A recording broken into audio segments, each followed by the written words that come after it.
Oversættelse. Jeg har et engelsk hold i det her semester, som nogle gange har brug for hjælp til at få oversat nogle ord. Men det kunne også være, at man havde nogle andre elever, der havde brug for hjælp til at oversætte en opgave til deres sprog. Og det kan man faktisk gøre igennem Word, hvis man går ind i Gemse og i sprog og vælger oversæt.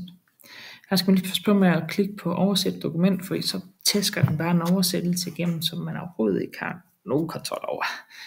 Men hvis man vælger oversæt det markeret, så får man en lille menu ved siden af. Jeg kan selv vælge, hvad sprog jeg gerne vil have, den har gang i at oversætte. Men det her med at oversætte automatisk genkendelse fungerer okay. Nu har jeg kopieret eller markeret noget af det op, som så er kommet ind her i feltet for den oprindelige tekst. Og hernede kan jeg se den engelske oversættelse. Hvis der nu var nogen af dem, jeg tænkte, det kan da ikke passe. Er det det, der skal stå? Sådan. Det driller lige. Sådan der. Så kan jeg gå herned og få flere muligheder for oversættelsen. Hvis jeg er godt tilfreds med den, så kan jeg bare trykke på indsæt, og så kommer den herover. Sådan der. Så kommer den ind herover i stedet for min danske tekst.